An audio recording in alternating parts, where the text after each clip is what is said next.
আমাদের আর এটা আজকেটা আমার ধারণা এটা 28th লেকচার, 28 নম্বর লেকচার এই সিরিজের। আমাদের ট্রান্সেন্ডেন্টাল অ্যানালিটিকের আর অল্পই বাকি আছে।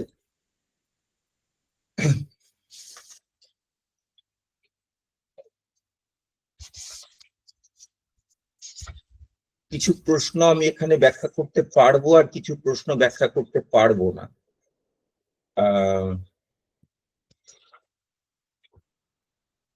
আজকে যে জিনিসটা আলোচনা আমরা আগের দিন ওই স্কিম্যাটিজম নিয়ে আলোচনা করেছিলাম। আজকে যে জিনিসটা নিয়ে বলবো, the system of all principles of pure understanding. Principal গুলো নিয়ে আমরা আলোচনা করবো। আন্ডারস্ট্যান্ডিং এর কতগুলো প্রিন্সিপাল আছে। প্রথমে আমরা বলেছিলাম যে একটু এটা আজকের মতন করে একটু সাজিয়ে নিই। আমরা যখন ক্যাটেগরি গুলো বলেছিলাম তখন আমরা বলেছিলাম ক্যাটেগরি গুলো রুল, কতগুলো রুল, কেন রুল, কিভাবে রুল, সেগুলো তখন আমরা বলেছিলাম। এবার ক্যাটেগরি গুলো নিয়ে আলোচনা করবার পর আমরা মানে আমরা নয়, কান্ট দেখাতে চেষ্টা করলেন যে ক্যাটেগরি গুলো কেন এক্সটার্নাল অবজেক্টের ওপর অ্যাপ্লাইড হয় এবং কিভাবে হয়, এবং সেখানে মূল সূত্রটা এই যে সেগুলোর স্কিম্যাটিজমের মাধ্যমে হয়। ডাইরেক্টলি ক্যাটেগরি গুলো গিয়ে বসে না, সেগুলো টাইমের ভিতর দিয়ে যায়, তখন টাইমের তার যে টেম্পোরাল ফর্মটা সেটা গিয়ে বসে, সেটা অবজেক্টের ওপর বসে। এগুলো আমরা আলোচনা আগে করেছি। এবং সেই স্কিম্যাটাইজড ক্যাটেগরি গুলো কিরকম হবে সেগুলো আমরা বলেছিলাম।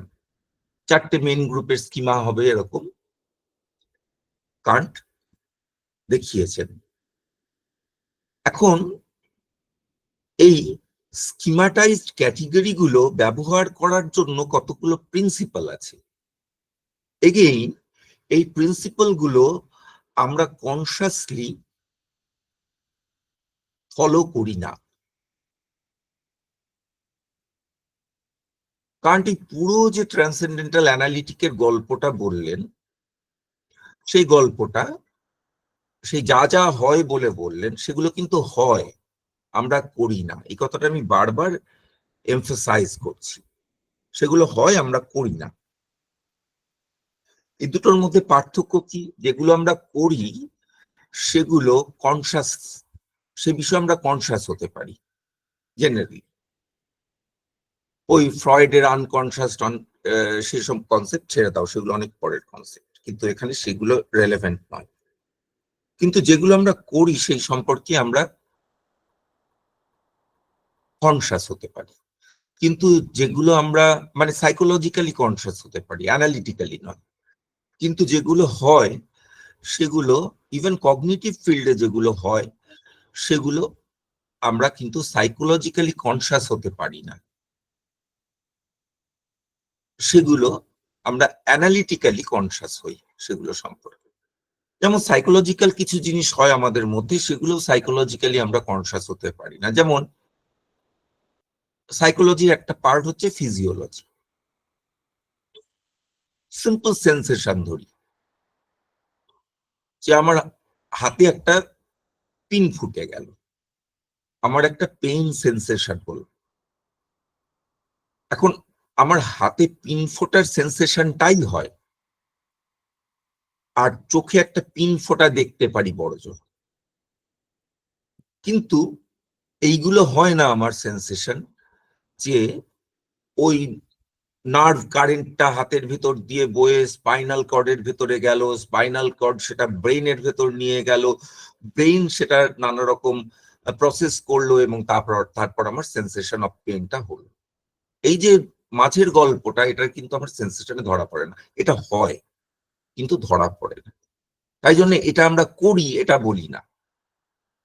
ঠিক তেমনি এই প্রিন্সিপাল গুলো, এই পুরো যে অ্যাক্টিভিটির কথা বলছেন Kant, of the understanding in the transcendental analytic, এই পুরো অ্যাক্টিভিটিটা আমাদের মধ্যে হয়, আমরা করি না। এই জন্য এটাকে উনি বলেছেন স্পন্টেনিয়াস।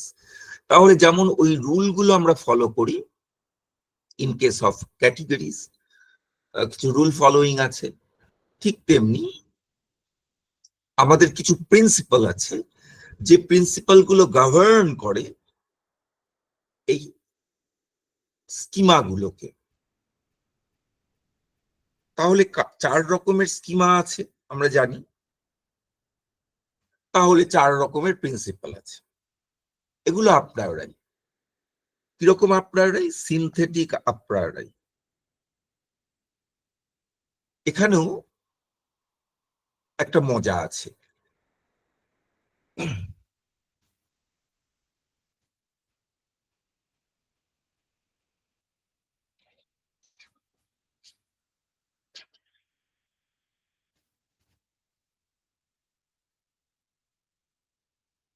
কারণ যখন স্পেস টাইমকে আপ্রায়োরাই বলছেন, এটা বলছেন না স্পেস টাইম আর সিনথেটিক আপ্রায়োরাই। কেন বলছেন না? সেটাও আপ্রায়োরাই, কিন্তু সিনথেটিক আপ্রায়োরাই নয়। বলছেন না এই কারণে যে স্পেস টাইম যখন অবজেক্ট অফ ইনটুইশন, তখন সেগুলো অবজেক্ট। আর সিনথেটিক আপ্রায়োরাই হতে গেলে অবজেক্টের অ্যাওয়ারনেসটা আপ্রায়োরাই হতে পারে, কিন্তু সিনথেটিক আপ্রায়োরাই নয়। সিনথেটিক আপ্রায়োরাইয়ের অবজেক্টটা সবসময় একটা জাজমেন্ট। কেন এটা বলা হলো? সিনথেটিক আপ্রায়োরাইয়ের অবজেক্টটা জাজমেন্ট কেন বলছি আমরা? মানে আমরা বলছি আমি বারবার করে, যাই বলছি কান্টের কথা। কেন এটা কান্ট এটা কম মনে করেন কেন? দেখো, সিনথেটিক আপ্রায়োরে হতে গেলে সেটা সাবজেক্ট প্রেডিকেট ফর্মে হতে হবে অ্যাওয়ারনেসটা। এটা থট আর ইনটুইশনের মধ্যে একটা পার্থক্য আছে। ইনটুইশনটা সাবজেক্ট প্রেডিকেট ফর্মে নয়, ইনটুইশনটা ডাইরেক্ট। যেমন স্পেসের অ্যাওয়ারনেসটা সাবজেক্ট প্রেডিকেট ফর্মে নয়। অ্যাওয়ারনেস অফ স্পেস, তার সাবজেক্ট প্রেডিকেট ফর্ম তুমি কি খুঁজে পাবে? অ্যাওয়ারনেস অফ পেন, তার কোনো সাবজেক্ট প্রেডিকেট ফর্ম নেই। কিন্তু যখন বলবে যে দ্য টেবিল ইজ ব্রাউন, তাহলে সেটা সাবজেক্ট প্রেডিকেট ফর্ম, এটা জাজমেন্ট।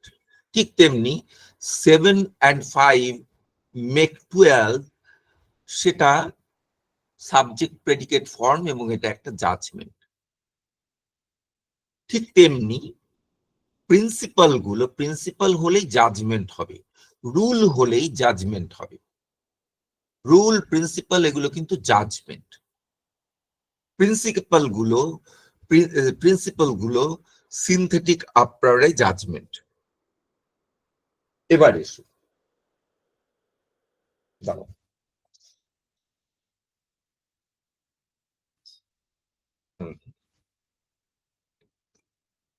এখন system of all principles of pure understanding. Pure understanding এর সব প্রিন্সিপাল, যেমন উনি বলেছিলেন আমি পিওর ক্যাটেগরির, পিওর কনসেপ্ট অর্থাৎ ক্যাটেগরির টোটাল লিস্টটা বের করে ফেলেছি, ঠিক তেমনি বলছেন যে পিওর আন্ডারস্ট্যান্ডিং এর সব প্রিন্সিপাল আমি বের করে ফেলেছি।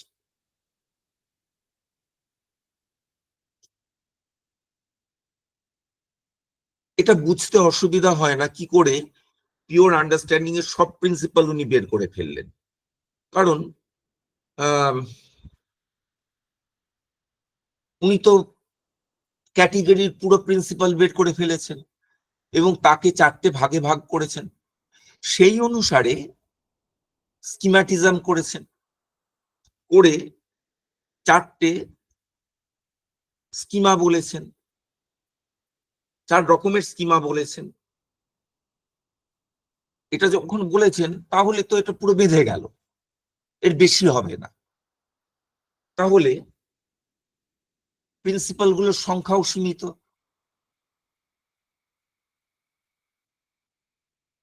সেগুলো ওই 4টে ক্যাটেগরিতে ভাগ করে দেওয়া যাবে।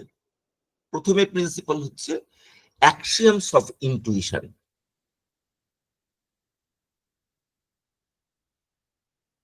এখন এই প্রিন্সিপাল গুলোর একটা বৈশিষ্ট্য আছে, এই প্রিন্সিপাল গুলো অনুসারেই আমার এক্সপিরিয়েন্স হয়।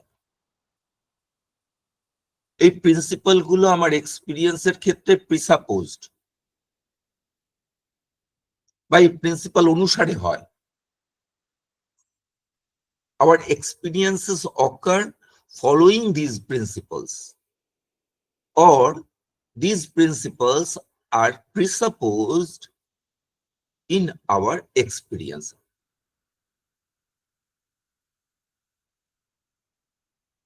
বিষয়টা ক্রমশ পরিষ্কার হবে যে অনুসারে হয় এবং প্রিসাপোজড দুটো কথা বললাম কেন। প্রথমে হচ্ছে, দেখো 4 রকমের প্রিন্সিপাল বলেছেন, এটা 4 রকমের প্রিন্সিপাল বলেছেন। এক রকমের প্রিন্সিপাল হচ্ছে অ্যাক্সিয়ামস অফ ইনটুইশন। তাহলে আমার ইনটুইশন হতে গেলে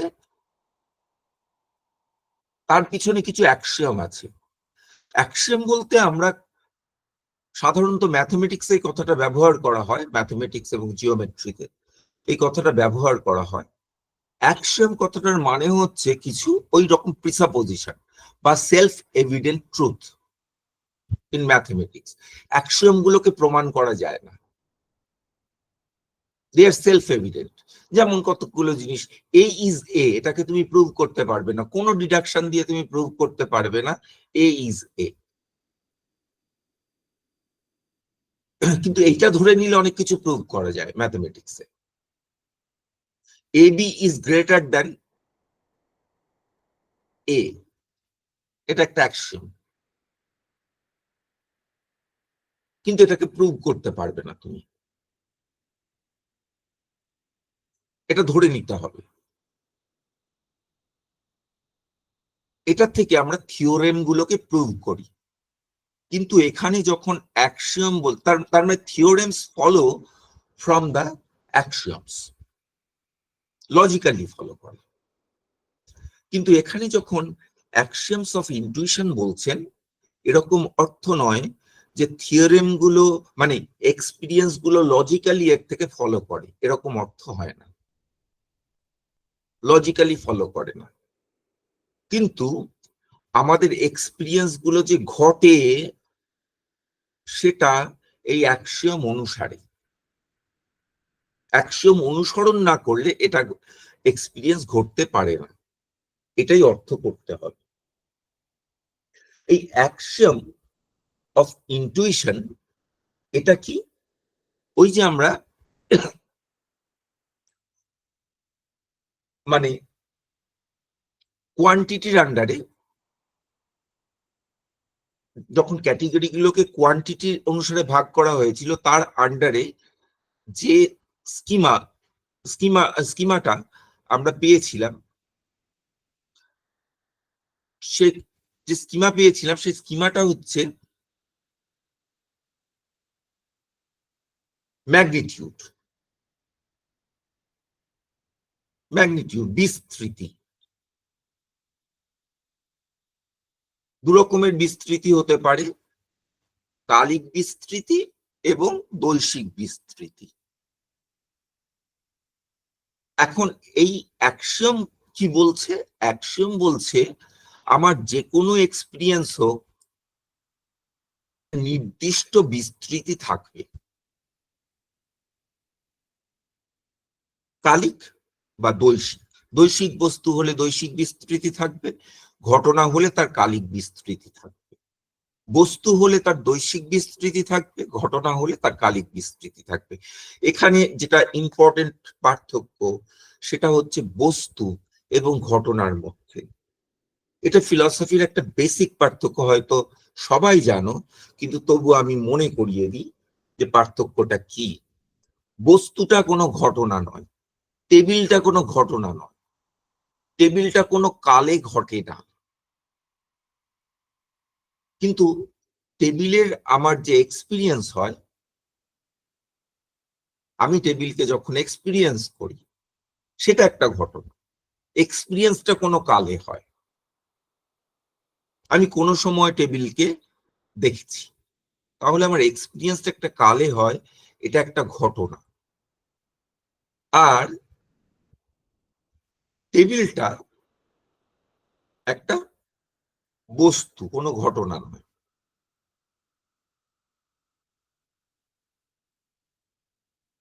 তবে সবাই এই পার্থক্যটা মানেন না। বস্তু আর ঘটনার এই যে বাইনারি, মানে অবজেক্ট আর ইভেন্টের এই যে বাইনারি, এটা সবাই মানেন না। তুমি যদি নৈয়ায়িককে জিজ্ঞাসা করো, তারা এই অন্টোলজি মানেন না যে বস্তু আর ঘটনা, এরকম এপিস্টেমোলজিও মানেন না।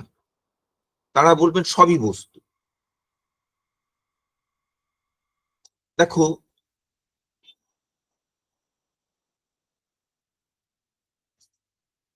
টেবিলের ওপর খাতাটা রাখা, টেবিলের ওপর বইটা রাখা, এটা একটা ঘটনা। কিন্তু নৈয়ায়িককে জিজ্ঞাসা করলে সেটা ঘটনার আঙ্গিকে তারা ব্যাখ্যা করবেন না, বস্তুর আঙ্গিকে ব্যাখ্যা করবেন। বলবেন টেবিলটা একটা বিশেষ ধর্ম বিশিষ্ট, ওই বস্তু রাখা রূপ ধর্ম বিশিষ্ট টেবিল, তাহলে সেটাও বস্তু হয়ে গেল। বস্তু এবং তার ধর্ম, ওই বস্তু ওই অর্থে বিষয়, বিষয় হয়ে গেল। ঘটনা বলে আলাদা একটা ক্যাটেগরি, এটা কিন্তু মানেন না। যেমন কর্ম, ঘোড়া দৌড়াচ্ছে, কর্ম, এটা একটা আমরা বলবো ঘটনা। আপনারা বলবেন ঘটনা না, ওটা একটা বস্তু, ওটা একটা ধর্ম। যাই হোক, কান্টের ফিলসফি ওই আঙ্গিকে বুঝলে চলবে না।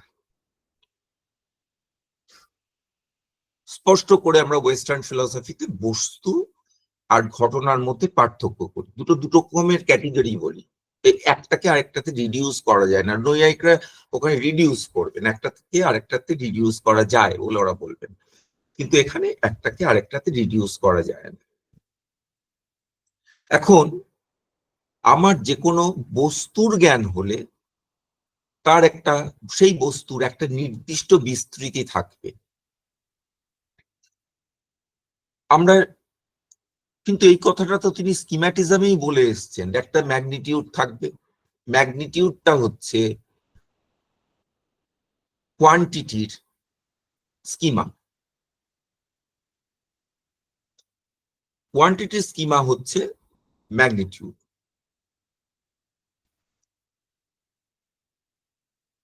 এটা তো বলেই এসছেন। আবার এখানে বলছি কোয়ান্টিটির অ্যাক্সিয়াম হচ্ছে ম্যাগনিটিউড। দুটো তো একই কথা হয়ে গেল, তাহলে দুটো নাম দিলেন কেন, বা দু জায়গায় আলোচনা করলেন কেন? পার্থক্যটা সূক্ষ্ম, বুঝতে হবে। এবং কান্ট যেভাবে বলছেন সেটা মিসলিডিং। কান্টের নিগুড় অর্থটা বুঝে নিতে হবে।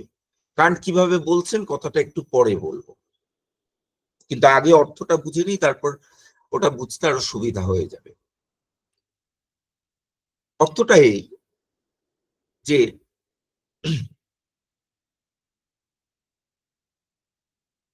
যেখানে উনি বলছেন, স্কিমার কথা বলছেন, ম্যাগনিটিউড অ্যাজ এ স্কিমা, সেখানে অর্থ হচ্ছে এই যে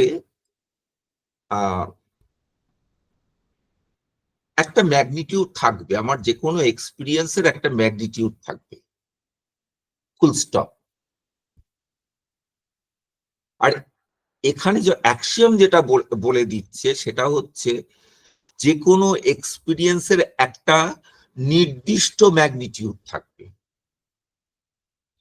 ম্যাগনিটিউড থাকা আর একটা নির্দিষ্ট ম্যাগনিটিউড থাকা দুটো এক জিনিস নয়।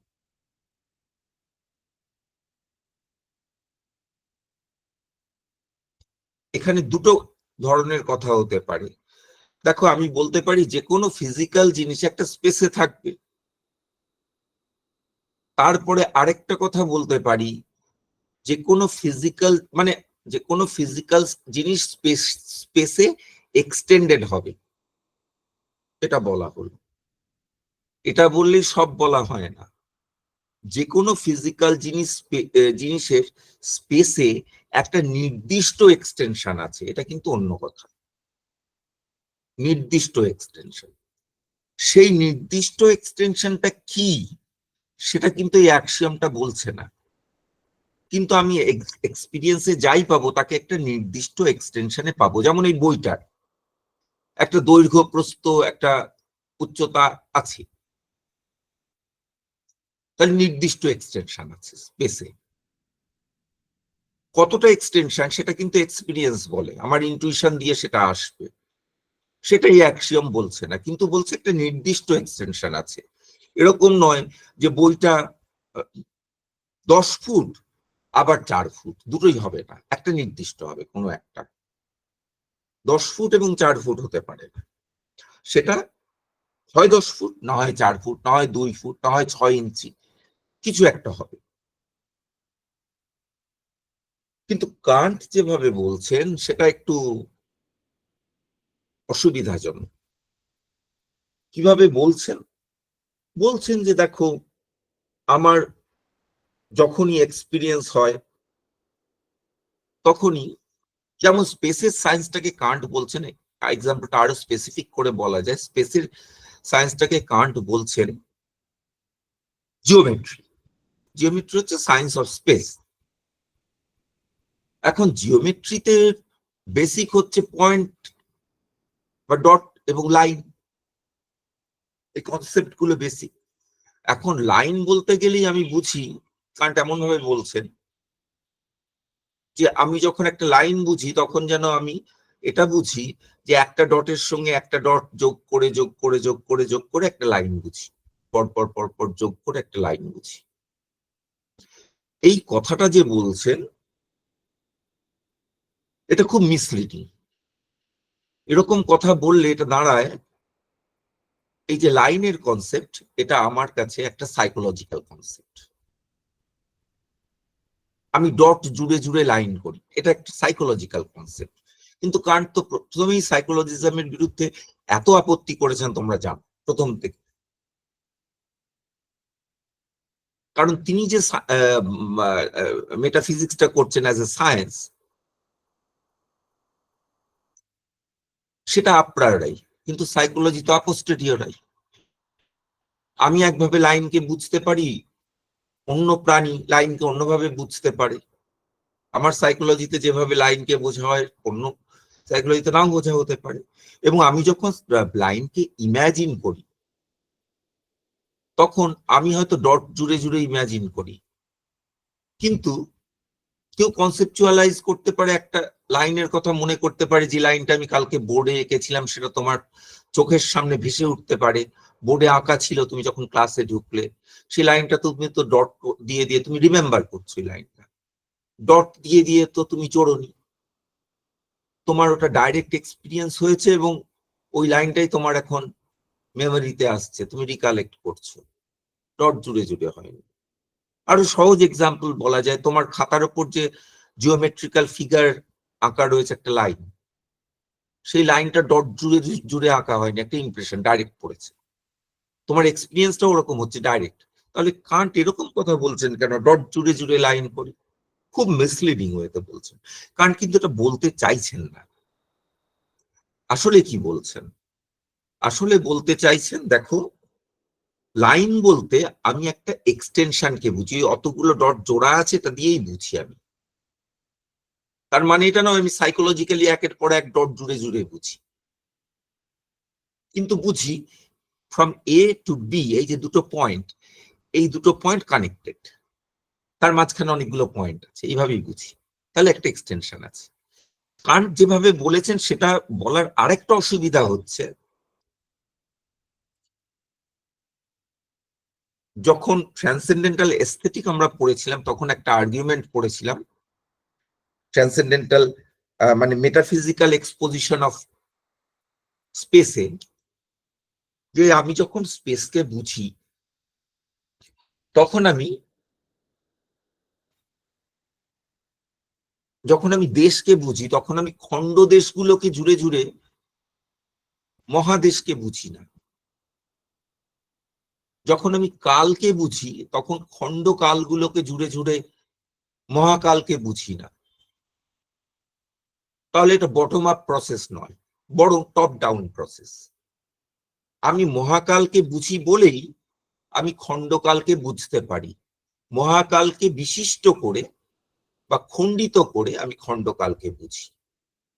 দেশের আমার যেহেতু কনসেপ্ট আছে, মানে স্পেস অ্যাজ সাচ যে কনসেপ্ট আছে, এটা আছে বলেই আমি খণ্ড দেশকে বুঝি, তার থেকে ভাগ করে নিয়ে আমি বুঝি এটার বাউন্ডারি কেটে দিলাম, আমিন ডেকে এটা তোমার জমি, এটা আমার জমি, তোমার জমি নিয়ে আমার জমি নিয়ে আমি লড়াই করছি। যে সেটা হচ্ছে আমরা দেশকে ভাগ করে নিয়েছি, ওটাই ভাগ ছিল না।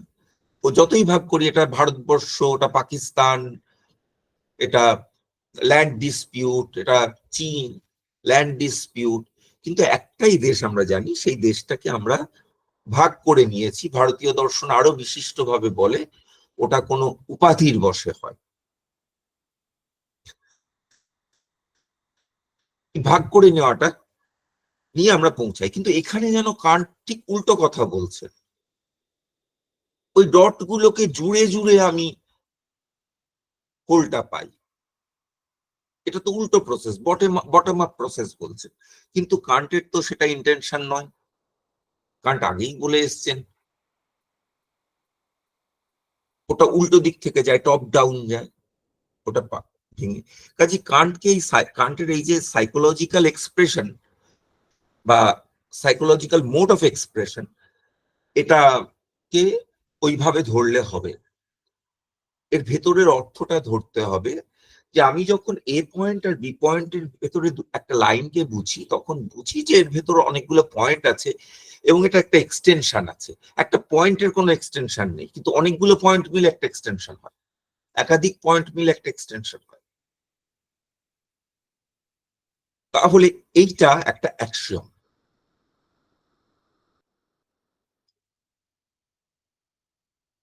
অ্যাক্সিওমস কেন বলছেন, প্লুরাল কেন? কারণ হচ্ছে স্পেশাল এক্সটেনশন হতে পারে, মানে ম্যাগনিটিউড হতে পারে, আবার টেম্পোরাল ম্যাগনিটিউড হতে পারে, তার সম্পর্কে এক্সটেনশন যে কোনোটা হতে পারে, স্পেশাল অর টেম্পোরাল।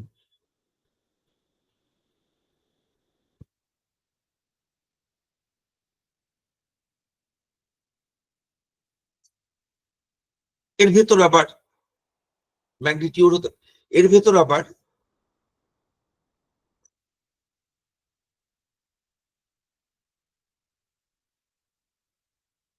তিন রকমের গ্রেড আছে, ইউনিটি, প্লুরালিটি, টোটালিটি, এগুলো আছে।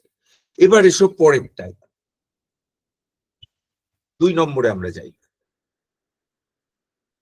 2 নম্বরে হচ্ছে অ্যান্টিসিপেশন অফ পারসেপশন। ওইখানে যেমন বলা হলো একটা অ্যাক্সিওম অফ, মানে অ্যাক্সিওমস অফ ইনটুইশন, আমার ইনটুইশন হতে গেলেই তার একটা ম্যাগনিটিউড থাকবে, এটা বলা হলো। এইখানে বলা হচ্ছে যে অ্যান্টিসিপেশন অফ পারসেপশনে বলা হচ্ছে একটা ইন্টেন্সিটি থাকবে। ওখানে একটা বিস্তৃতির কথা বলা হয়েছে, দৈশিক বিস্তৃতি বা কালিক বিস্তৃতি। এখানে বলা হচ্ছে একটা ইন্টেন্সিটি থাকবে, মানে একটা তীব্রতা থাকবে আমার যে কোনো এক্সপিরিয়েন্সের। আমার কোনো ইন্টেনশন, মানে ইনটুইশন হলে তার একটা ইন্টেন্সিটি থাকে। যেরকম ধরো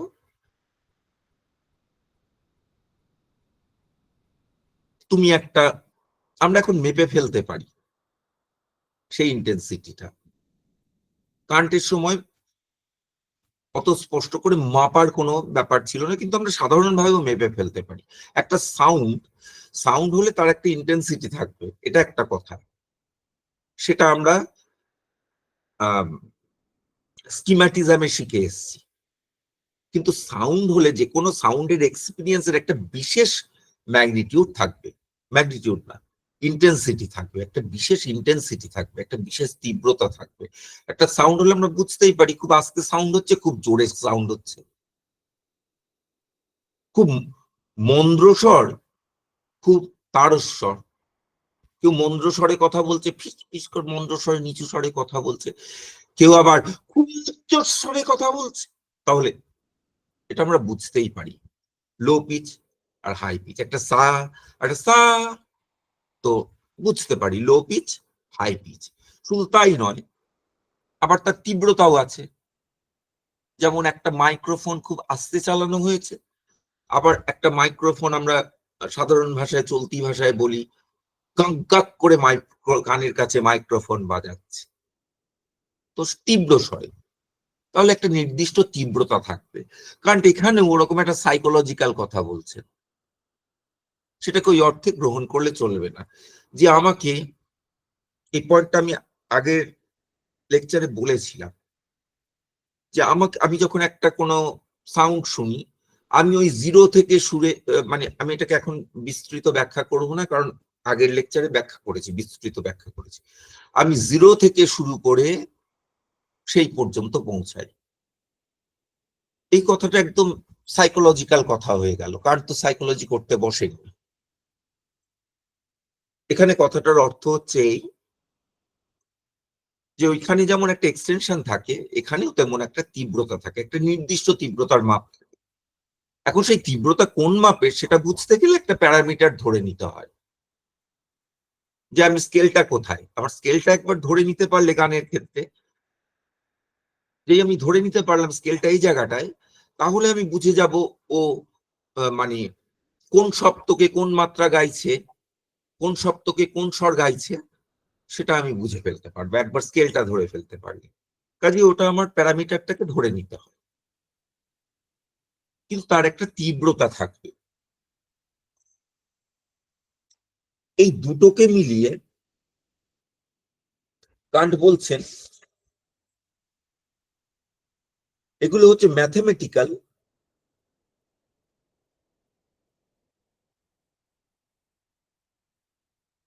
প্রিন্সিপালস।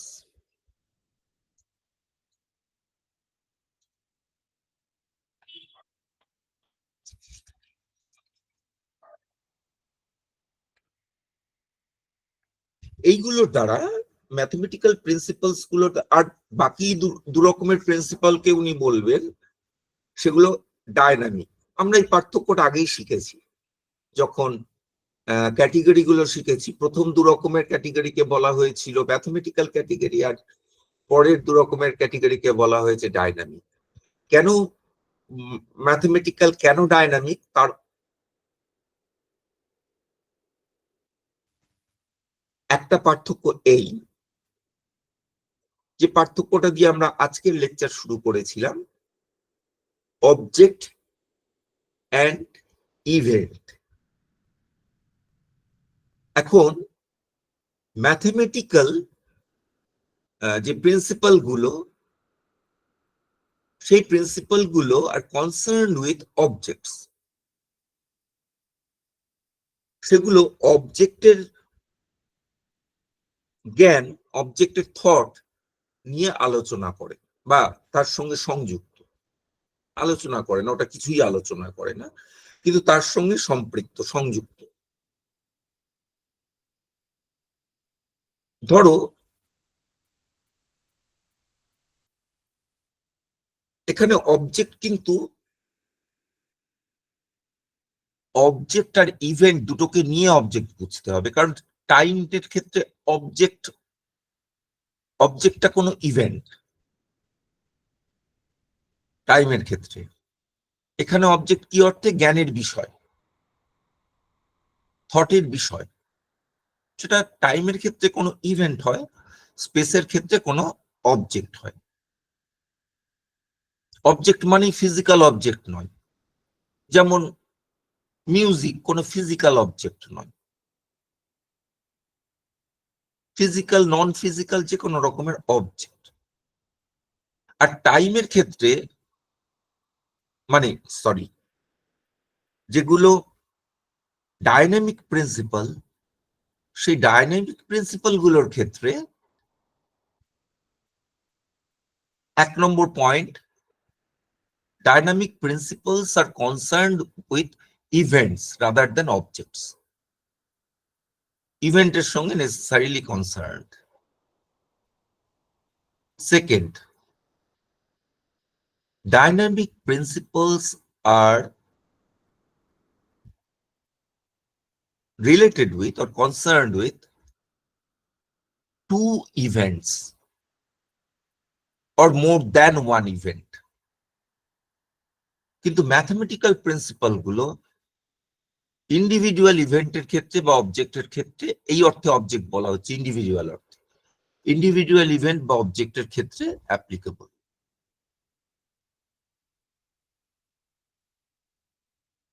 বা ইন্ডিভিজুয়াল এক্সপিরিয়েন্সকে অন্য ভাষায় কান্টের দিক থেকে বললে, কান্ট তো এপিস্টেমোলজিক্যালি কথাগুলো বলছেন, সেখানে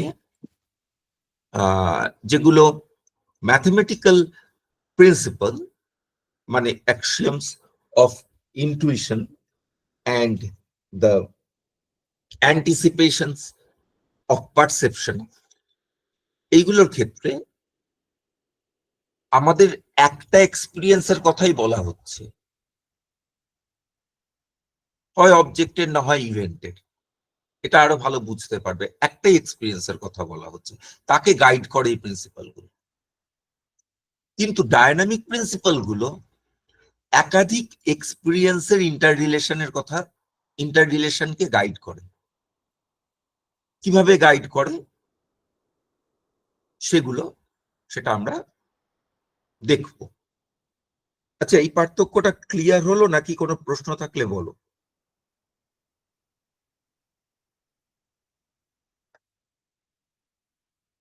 মানে আমরা শুধু এই পার্থক্যটা এতক্ষণ পর্যন্ত আমরা যেটা বলে এসছি, মানে যতটা বলে এসছি সেটা নিয়ে যদি কারোর কোনো প্রশ্ন থাকে তাহলে এখানে উল্লেখ করো।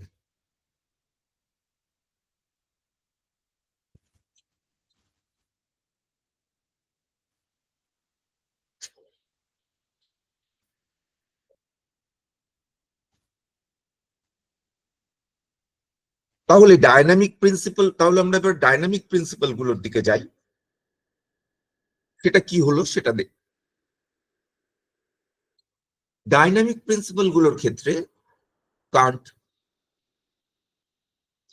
তাহলে পার্থক্যটা কি? ম্যাথমেটিক্যাল প্রিন্সিপাল গুলো সিঙ্গল এক্সপিরিয়েন্সের উপর, সিঙ্গল এক্সপিরিয়েন্সকে নিয়ে আলোচনা করে। ডাইনামিক প্রিন্সিপাল গুলো একাধিক এক্সপিরিয়েন্স নিয়ে আলোচনা করে। এক্সপিরিয়েন্স কথাটা প্রথমেই বলি, এক্সপিরিয়েন্স কথাটা তোমাদের মনেই হতে পারে কান্টের ফিলোসফিতে এক্সপিরিয়েন্স কথাটার মানে কি। এক্সপিরিয়েন্স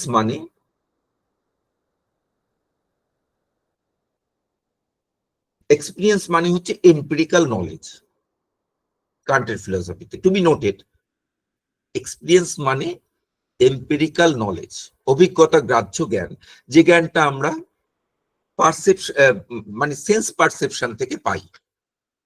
এখন সেন্স পারসেপশন থেকে পাই বলতে কান্টের ক্ষেত্রে তো কান্ট তো ইনার সেন্স মানেন।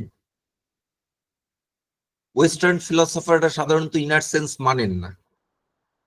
খুব কন্টেম্পোরারি রিসেন্ট কিছু ফিলসফার ছাড়া ইনার সেন্স, কয়েকজন ফিলসফার ছাড়া ইনার সেন্সের কথা বেশি ক্লাসিক্যাল ফিলসফিতে নেই, কিন্তু কান্টে আছে।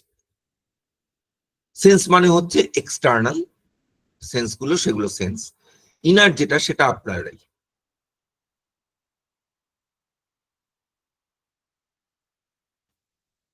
এবং এখনকারও বেশিরভাগ ফিলসফিতেও, মানে একেবারে কন্টেম্পোরারি ফিলসফিতে, এই 2025-এ বসে যে ফিলসফি হচ্ছে সেখানেও ইনার সেন্সটাকে আর সেন্স বলা হয় না, সেটাকে বেশিরভাগ ফিলসফিতেই সেটাকে আপনারাই বলা হয়, ইনার এক্সপিরিয়েন্সকে। কিন্তু সেটা কান্টের কাছে এক্সপিরিয়েন্স এবং সেটা সেন্স দিয়েই হয়। ইনার সেন্স কথাটা কান্ট ইউজ করেছেন। স্যার, একটা ইনার এক্সপেরিয়েন্স মানে ইনার সেন্সের একটা এক্সাম্পল দেবেন? সুখ দুঃখ ইনার সেন্স দিয়ে হয়। ভারতীয় দর্শনে ভুরি ভুরি আছে, ইনার সেন্স অনেক। এগুলো কিভাবে আপনারা হবে স্যার? যারা আপনারাইকে অন্যভাবে ব্যাখ্যা করেন, কান্টের সেন্সে হবে না, কারণ কান্টের এগুলো এক্সপিরিয়েন্স এম্পিরিক্যাল, ইনার সেন্সে হয়। মন একটা ইনার, ভারতীয় দর্শনে বলা হয় মন, কান্ট যদিও মন কতটাকে আলাদা করে বলেন, ইনার সেন্স বলেছেন। এখন ভারতীয় দর্শনে অনেকেই মনকে ইন্দ্রিয় বলে মানেন। যারা মনকে ইন্দ্রিয় বলে মানেন, ইন্দ্রিয় দিয়ে ওই সুখ দুঃখের জ্ঞান হয়, অন্তর ইন্দ্রিয় দিয়ে সুখ দুঃখের জ্ঞান হয়, তো কান্টের ক্ষেত্রেও সেরকম অন্তর ইন্দ্রিয় দিয়ে সুখ দুঃখের জ্ঞান হয়, যদি অন্তর ইন্দ্রিয়ের কথাটা উল্লেখ করেছেন, কিন্তু ওরকম মানে মন বলে কিছু কান্ট বলেন। ভারতীয় দর্শনে মন বা অন্তঃকরণ হলো অন্তর ইন্দ্রিয়, মানে বহু বা ভারতীয় দর্শনে অনেকে অনেকে এটা মানেন না, কিন্তু বহু ভারতীয় দার্শনিক সম্প্রদায় মন বা অন্তরিন্দ্রিয় হলো ইন্দ্রিয়, মনটা হলো ইন্দ্রিয়, অনেকে তা বলেন না। তাহলে ইনার সেন্স দিয়ে হয় এক্সপিরিয়েন্স, এক্সপিরিয়েন্স দিয়ে যে জ্ঞানটা হয় সেটা হচ্ছে এম্পিরিক্যাল নলেজ, মানে সেন্স দিয়ে, সেন্স পারসেপশনের থ্রুতে যে নলেজটা হয় সেটা হচ্ছে এম্পিরিক্যাল নলেজ, এটাকেই কান্ট এক্সপিরিয়েন্স বলেছেন।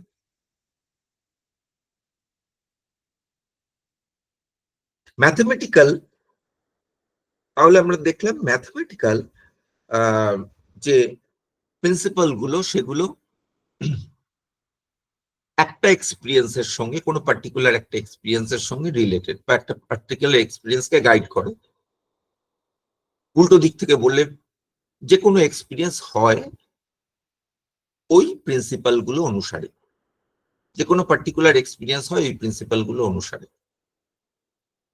কিন্তু ডাইনামিক প্রিন্সিপাল গুলো একাধিক এক্সপিরিয়েন্সের রিলেশনকে সূচিত করে।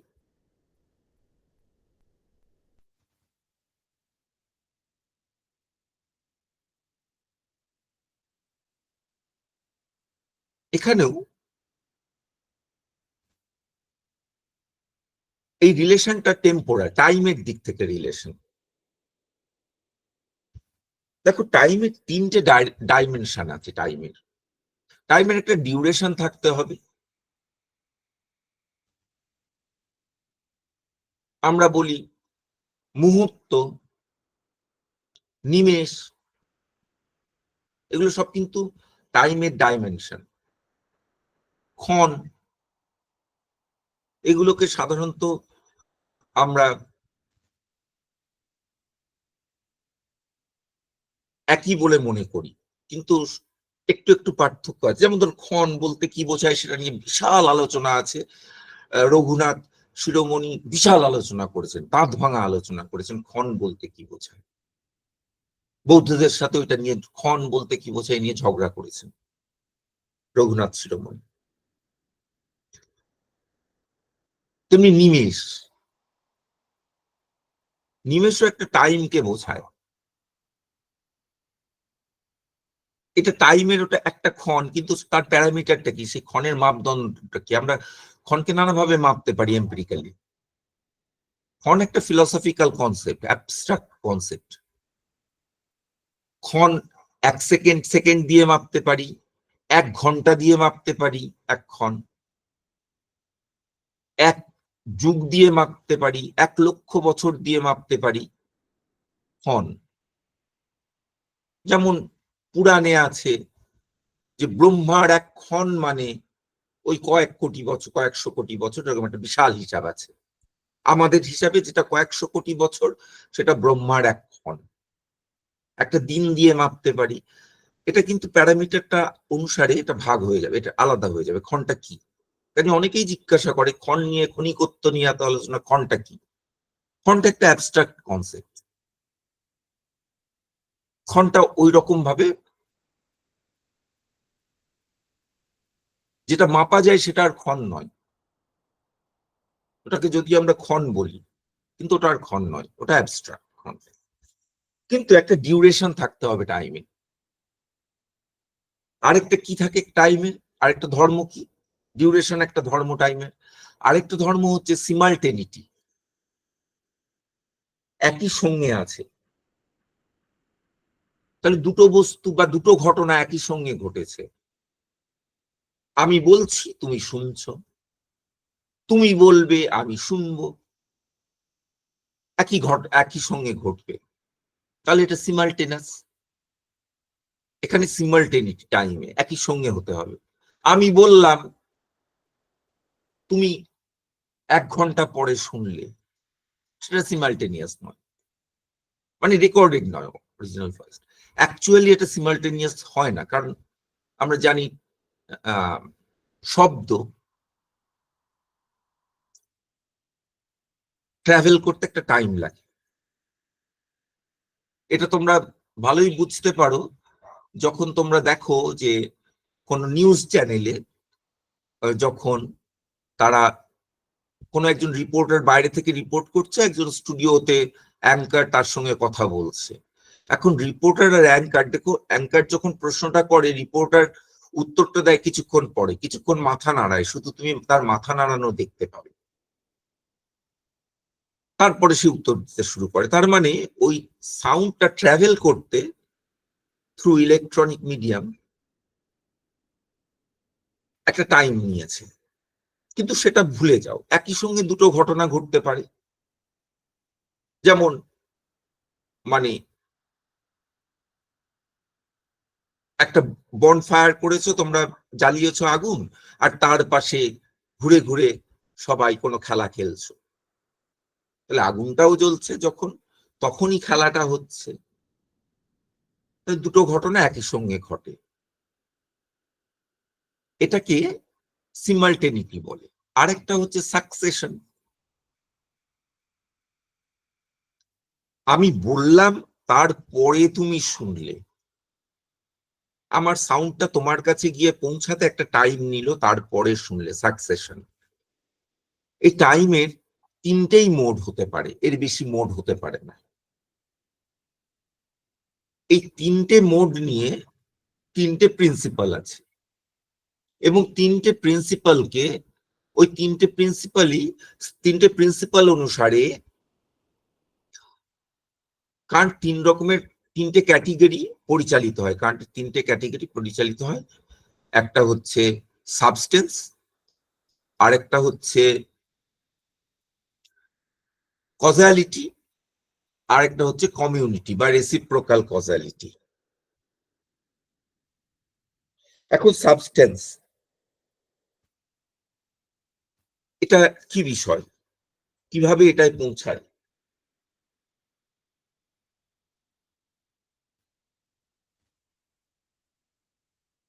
এখানে প্রিন্সিপালটা হচ্ছে এই, এটা কারেন্ট 3টে অ্যানালজি দিয়ে 3টেকে বুঝিয়েছেন। অ্যানালজি কেন, ডাইরেক্ট এটা দিয়ে বোঝানো যাবে না, তুলনা দিলেই তবে বুঝতে পারবে এটা। এগুলো আমরা কোনো না কোনো ভাবে আলোচনা করেছি আগের আগের লেকচারে, এখানে একটু রিপিটেশন হবে। তা হোক, এই কনটেক্সটে আলোচনা করিনি, অন্য কনটেক্সটে আলোচনা করেছি। প্রথমেই হচ্ছে সাবস্টেন্সটা কিভাবে আসে আমাদের কাছে, কিভাবে বুঝি, কোন প্রিন্সিপাল অনুসারে। আমাদের তো এক্সপিরিয়েন্সই হয়। আমার এক্সপিরিয়েন্স হলো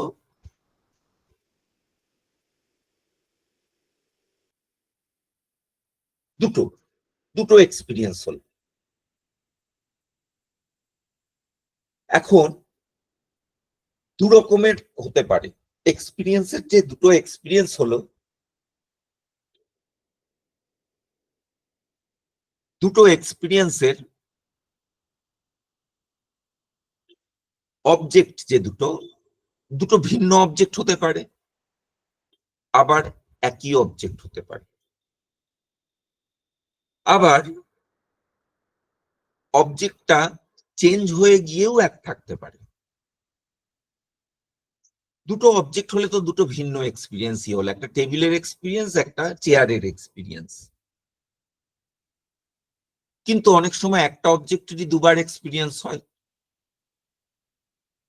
এই চেয়ারটাকে কালকে দেখেছিলাম, এই চেয়ারটাকে আজকে দেখছি, তাহলে একই অবজেক্টের দুবার এক্সপিরিয়েন্স হলো, এটাও হতে পারে। কিন্তু যেটা সবচেয়ে তাহলে এই যে দুবার একই অবজেক্টের এক্সপিরিয়েন্স হলো, তার মানে অবজেক্ট, আমাকে এটা মানতে হবে বৌদ্ধদের মতন ওটাকে দুটো অবজেক্ট একটা বলতে পারি আলাদা। তোমাকে কালকে দেখেছিলাম সেটা একটা লোক, তোমাকে আজকে দেখছি এটা আর একটা লোক। বা তোমাকে আগের সপ্তাহে দেখেছিলাম সেটা একটা লোক, আজকে দেখছি আর একটা লোক, দুটো আলাদা। কিন্তু আবার এটাও হতে পারে একই লোক, যদি আমার একই লোকের এক্সপিরিয়েন্স হয় তার মানে একটা লোক অনেক টাইম ধরে ছিল, ডিউরেশন। আবার এটা বলি, তোমাকে অনেক কয়েক বছর আগে দেখেছিলাম আবার এখন দেখছি, তুমি অত্যন্ত স্থূল ছিলে এখন কৃশ হয়ে গেছো, কিংবা উল্টোটা। আমি বলছি তুমি কত পাল্টে গেছো, তুমি কত আহ পাল্টে গেছো। কিন্তু এই যে চেঞ্জের অর্থ হতে পারে তখনই টেম্পোরাল চেঞ্জ, টাইমে অবজেক্ট পাল্টে যায়, তখনই এর অর্থ হতে পারে যদি এর পিছনে কোনো কিছু আনচেঞ্জড থাকে। সেটাই কিন্তু এর থেকেই কান্ট ডিরাইভ করছেন যে তাহলে এরকম একটা ক্যাটেগরি আছে যেটা সাবস্টেন্সটা আনচেঞ্জিং। এটা কান্ট নতুন বলছেন না, কান্ট এর আগে এটা এই কনসেপ্টটা দিয়েছেন অ্যারিস্টটল। মানে হেরাক্লিটাসের কনসেপ্ট ছিল যে everything is in a state of flux, সবই পরিবর্তনশীল। কিন্তু অ্যারিস্টটলের বক্তব্য হচ্ছে পরিবর্তনের অর্থই হবে না যদি কিছু অপরিবর্তিত না মানো। পরিবর্তনটা হলো কার? যার পরিবর্তন হলো সে অপরিবর্তিত। এটাই এই প্রিন্সিপালটা বলছে। কারণ পরিবর্তন হলে কেউ অপরিবর্তিত থাকে। if something changes, then there remains something which is enduring, which is unchanging. তাহলে কিছু অপরিবর্তিত থাকতে হবে। ওই আগে এক্সাম্পল দিয়েছিলাম আমরা, সবুজ আমটা হলুদ হয়ে গেল। আমার একটা সবুজ আমের এক্সপিরিয়েন্স, একটা হলুদ আমের এক্সপিরিয়েন্স ছাড়া তো আর কিছু নেই। সবুজ আমের এক্সপিরিয়েন্স, হলুদ আমের এক্সপিরিয়েন্স। এটাকে তুমি দুভাবে বলতে পারো, একটা বলতে পারো দুটো আম, আগে সবুজ আমের এক্সপিরিয়েন্স, পরে আরেকটা আম হলুদ আমের এক্সপিরিয়েন্স। আবার বলতে পারো একটাই কাঁচা আম পেকে গেছে। তাহলে এই চেঞ্জ যখনই বলবে কাঁচা আমটা পাকা আম হয়ে গেছে চেঞ্জ, তখন তুমি অবশ্যই একটা কিছু ধরে নিচ্ছ যেটা আনচেঞ্জিং, ওই আমটা আনচেঞ্জিং, সেটারই অবস্থার পরিবর্তন হয়েছে, মোডটা পাল্টে গেছে, ওই মৃত্তিকাটা ঘট হয়ে গেছে, আনচেঞ্জিং মৃত্তিকা।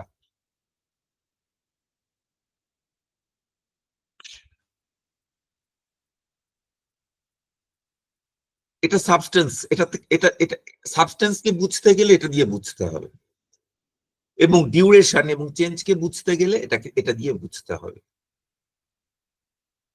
এই প্রিন্সিপাল দিয়ে বুঝতে হবে।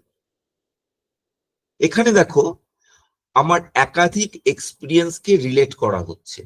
এই প্রিন্সিপালে একাধিক এক্সপিরিয়েন্স রিলেট হয়। একটা এক্সপিরিয়েন্স হলে এটা এই প্রিন্সিপালটা লাগে না। আমার সবুজ আমের এক্সপিরিয়েন্স এবং হলুদ আমের এক্সপিরিয়েন্স জুড়তে গেলে এই প্রিন্সিপালটা লাগে। শুধু সবুজ আমের এক্সপিরিয়েন্সে এটা লাগে না, মানে এক মুহূর্তে একবারই সবুজ আমের এক্সপিরিয়েন্স হলো, কিন্তু কন্টিনিউয়াসলি সবুজ আমের এক্সপিরিয়েন্স হচ্ছে ডিউরেশন, তাহলে এটাই লাগবে। একটাই সবুজ আম না হলে আমি একাধিক সবুজ আম দেখতে পারতাম, এক সময় একটা আরেক সময় একটা, সেই দুটোকে তো এক বলে মনে করি না। তাহলে ডিউরেশনের কনসেপ্টটা আসে এই প্রিন্সিপাল থেকে।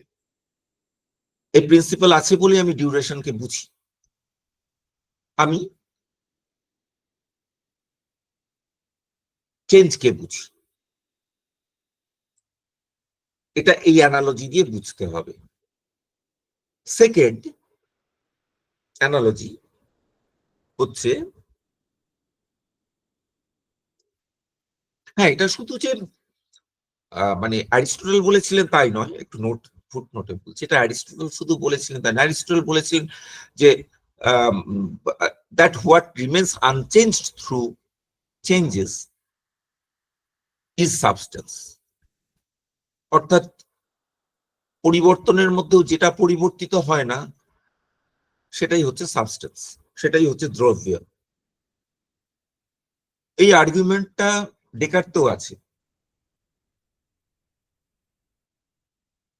মানে অ্যারিস্টটলের আর্গুমেন্টটা দেখো মেটাফিজিক্সের দিক থেকে, অ্যারিস্টটলের প্রিন্সিপালটা মেটাফিজিক্সের দিক থেকে। ডেকার্টেরটা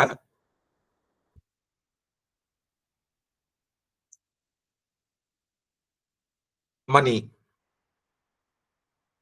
মেটাফিজিক্সের দিক থেকে। যেমন ধরো ডেকার্ট বলছেন যে আমার অনেক এক্সপিরিয়েন্স হয়, সেই এক্সপিরিয়েন্স গুলো নিশ্চয়ই একটা কিছুতে থাকে, একজনেরই তো এক্সপিরিয়েন্স হয়, আমারই হয়, তাহলে আমি বলে একটা সাবস্টেন্স আছে, আই বলে একটা সাবস্টেন্স, কনসাসনেস বলে একটা সাবস্টেন্স আছে, কনসাস সাবস্টেন্স বলে একটা মাইন্ড বলে কিছু আছে। এই যে আমার বিভিন্ন এক্সপিরিয়েন্স হয় সেটা মাইন্ডের এক্সপিরিয়েন্স, তাহলে মাইন্ড বলে আই বলে কিছু আছে। কিন্তু কান্টের ডেকার্ট শুরু করলেন এপিস্টেমোলজি থেকে, গেলেন মেটাফিজিক্সে, অ্যারিস্টটল মেটাফিজিক্স থেকে শুরু করেই মেটাফিজিক্সে থাকলেন, আর কান্ট এপিস্টেমোলজি থেকে শুরু করে এপিস্টেমোলজিতেই থাকলেন, যদিও সেটা মেটাফিজিক্যাল এপিস্টেমোলজি, তার পিছনে একটা মেটাফিজিক্স আছে, কিন্তু সেটা নিয়ে এখানে কান্ট আলোচনা করছেন না।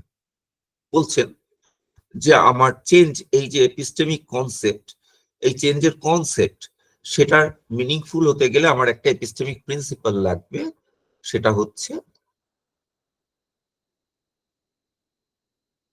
ওই মানে প্রিন্সিপাল অফ ডিউরেশন, সেটা লাগবে। কান্ট এটাকে আবার একটু মিসলিডিং ওয়েতে বলেছেন যে টাইম ডাজ নট চেঞ্জ। এটা আবার কিরকম কথা? এটা যেন বলা যে death does not die, burning does not burn.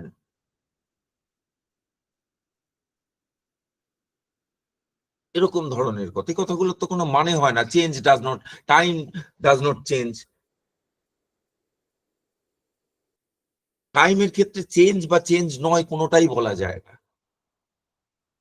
টাইমে চেঞ্জ হয়, টাইমের মধ্যে চেঞ্জ হয়, বা টাইমে চেঞ্জ হয়, টাইমের চেঞ্জ হয় না। টাইমে চেঞ্জ, টাইমের চেঞ্জ বা চেঞ্জ নয়, টাইমের চেঞ্জ আছে বা চেঞ্জ নেই এই কথাটারই মানে নেই। চেঞ্জ হয় বলা যায় না, চেঞ্জ হয় না এটাও বলা যায় না। কালের পরিবর্তন হয়, এটা এই কথাটারও মানে নেই। কালের পরিবর্তন হয় না এই কথাটারও মানে নেই। কালিক পরিবর্তন হয়, সে কথাটার মানে কি? কালিক পরিবর্তন হয় মানে কালে অবস্থিত বস্তুর বা ঘটনার পরিবর্তন হয়, কালে অবস্থিত বস্তুর পরিবর্তন হয়, সেটাকে কালিক পরিবর্তন বলে। কিন্তু কালের আবার পরিবর্তন হয়, পরিবর্তন হয় না, এই কথার মানে কি? কান্ট এরকম কথা বলেছেন। তো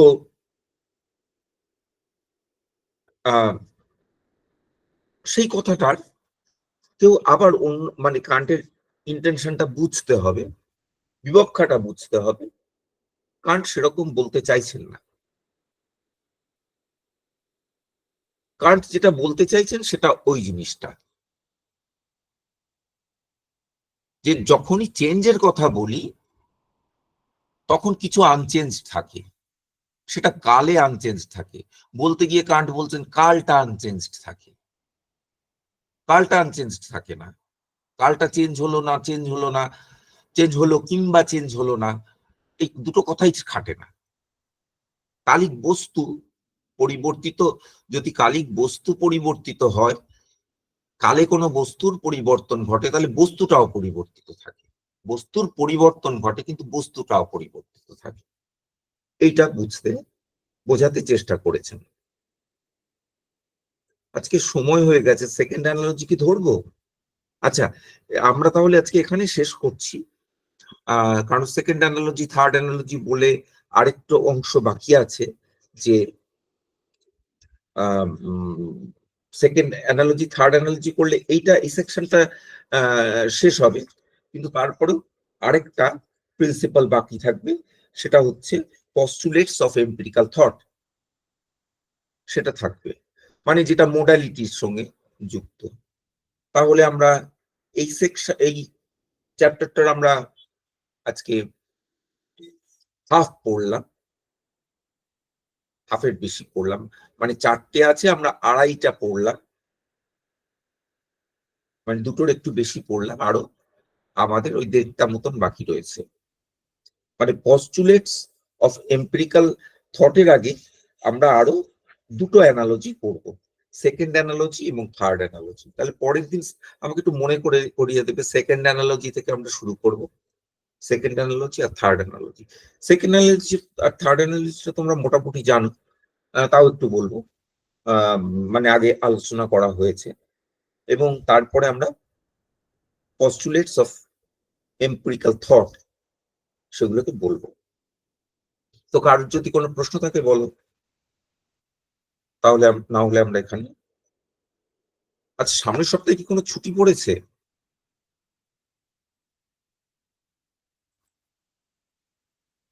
আম্বেদকরের জন্মদিনের ছুটি আছে। হ্যাঁ, আমার তাই মনে হচ্ছিল একটা ছুটি আছে।